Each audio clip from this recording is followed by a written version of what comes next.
ಎತ್ತ ಸಾಗುತ್ತಿದೆ ವೀರಶೈವ ಲಿಂಗಾಯತ ಸಮುದಾಯ. ವೀರಶೈವ ಮಹಾಸಭೆಯದು ಒಂದು ನಡೆಯಾದರೆ ಪಂಚಪೀಠದವರ ನಡೆ ಮತ್ತೊಂದು ಕಡೆ. ಎತ್ತು ಏರಿಗಿಳಿದರೆ ಕೋಣ ನೀರಿಗಿಳಿದಂತೆ ಎಂಬ ಗಾದೆಯಂತಾಗಿದೆ. ಜಾತಿ ಗಣತಿಯಂತಹ ಬಹುಮುಖ್ಯ ವಿಷಯದಲ್ಲಿಯೂ ಸಹ ಒಮ್ಮತ ಮೂಡದಿರುವುದು ನೋವಿನ ಸಂಗತಿ.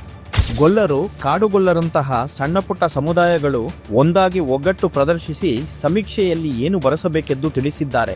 ಆದರೆ ಶತಮಾನಗಳಿಂದ ವಿದ್ಯಾವಂತರು, ರಾಜಕಾರಣಿಗಳು, ಅನ್ನ ಅಕ್ಷರ ಆಶ್ರಯ ದಾಸೋಹವನ್ನು ನಡೆಸುತ್ತಿರುವ ಮಠಮಾನ್ಯಗಳು, ಹೆಸರಾಂತ ಉದ್ಯಮಿಗಳನ್ನು ಹೊಂದಿರುವ ಶಿಕ್ಷಿತ ಸಮುದಾಯದಲ್ಲಿ ಒಗ್ಗಟ್ಟು ಮೂಡದಿರುವುದು ವಿಪರ್ಯಾಸ.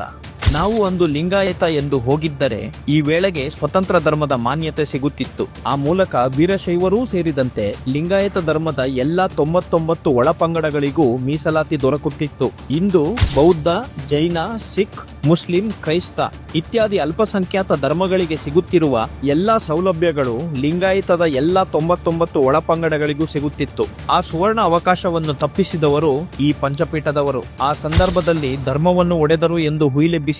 ಮುಗ್ಧ ಜನತೆ ಕೂಡ ಅದನ್ನೇ ನಂಬಿದರು. ಇದೀಗ ಅದನ್ನು ತಪ್ಪಿಸಿದ್ದು ನಾವೇ ಎಂದು ಘಂಟಾಘೋಷವಾಗಿ ಹೇಳುತ್ತಿದ್ದಾರೆ. ತಾವೇ ಶ್ರೇಷ್ಠರು, ಉಳಿದವರು ಕನಿಷ್ಠರು ಎಂದು ಭಾವಿಸುವ ಪಂಚಪೀಠದವರು ಜಾತಿ ಮಠಗಳಿಂದ ಸಮಾಜಕ್ಕೆ ಹಿನ್ನಡೆ ಎಂದು ಹೇಳಿ ಉಳಿದ ಸಮುದಾಯದ ಪೀಠಗಳಿಗೆ ಅವಮಾನಿಸಿದ್ದರು. ಜಾತಿಗೆ ಒಂದೊಂದು ಮಠಗಳು ಕೂಡ ಅಲ್ಲಲ್ಲಿ ನಿರ್ಮಾಣಗೊಂಡು ಎಲ್ಲ ರಂಗಗಳು ಕಲುಷಿತಗೊಂಡಿರುವಂಥದ್ದು ಸತ್ಯವಾದಂತಹ ವಿಚಾರ.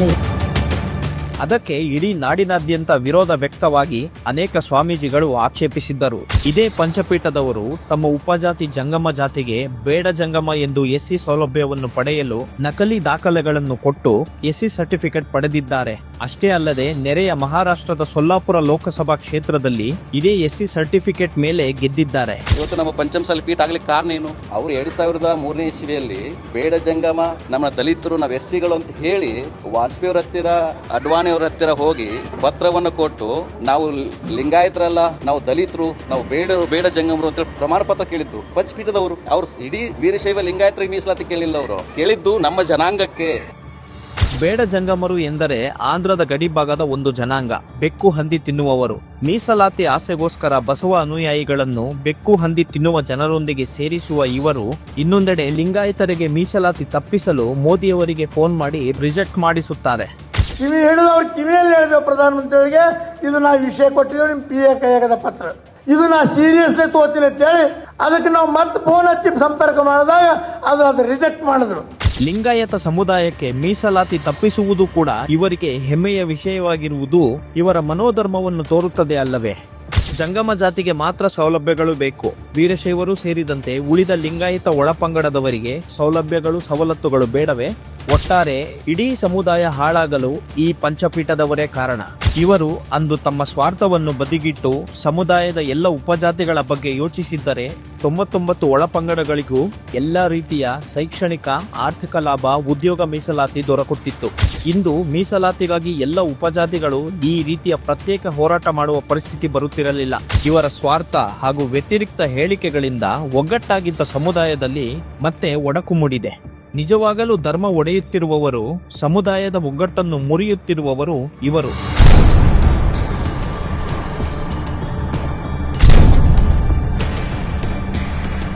ಅಖಿಲ ಭಾರತ ಲಿಂಗಾಯತ ವೀರಶೈವ ಅಂತ ಹೇಳ್ತಾರೆ. ಅಲ್ಲಿ ಒಂದು ಬಸವಣ್ಣವ್ರ ಭಾವಚಿತ್ರ ಆದರೂ ಹಾಕ್ಬೋದಾಗಿತ್ತು. ಬಸವಣ್ಣವ್ರ ಭಾವಚಿತ್ರ ನೀವೆಲ್ಲೂ ಅಲ್ಲಿ ಕಾಣಲಿಲ್ಲ. ಬಸವಣ್ಣವರ ತತ್ವಗಳನ್ನು ಅಲ್ಲಿ ಹೇಳ್ತಾ ಇಲ್ಲ.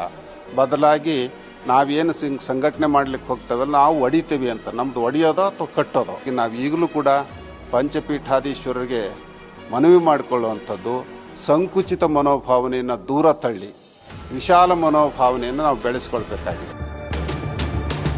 ಇನ್ನೂ ತಡವಾಗಿಲ್ಲ. ಸಮುದಾಯದ ಎಲ್ಲ ಒಳಪಂಗಡಗಳು ಒಂದಾಗಿ ನಿಂತರೆ ಲಿಂಗಾಯತ ವೀರಶೈವ ಸಮುದಾಯದ ಶಕ್ತಿ ಮತ್ತು ಏಕತೆ ಹೊಸ ಭವಿಷ್ಯವನ್ನು ಕಟ್ಟಲು ಸಾಧ್ಯ. ಈ ನಿಟ್ಟಿನಲ್ಲಿ ಸಮುದಾಯದ ಎಲ್ಲರೂ ಚಿಂತಿಸಿ ಕಾರ್ಯಪ್ರವೃತ್ತರಾಗಬೇಕಿದೆ. ಪಂಚಪೀಠದವರು ನಮ್ಮನ್ನು ದಾರಿ ತಪ್ಪಿಸಿದರ ಪರಿಣಾಮ ಸುಮಾರು 2 ಕೋಟಿಯಷ್ಟು ಇರಬೇಕಾಗಿದ್ದ ವೀರಶೈವ ಲಿಂಗಾಯತ ಸಮುದಾಯದ ಜನಸಂಖ್ಯೆ ಇತ್ತೀಚಿನ ವರದಿಯಲ್ಲಿ 70 ರಿಂದ 80 ಲಕ್ಷಕ್ಕೆ ತಲುಪಿದೆ.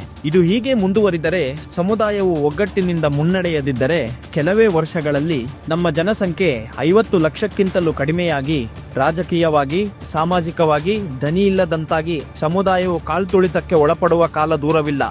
ಎಚ್ಚರ, ಎಚ್ಚರ, ಎಚ್ಚರ.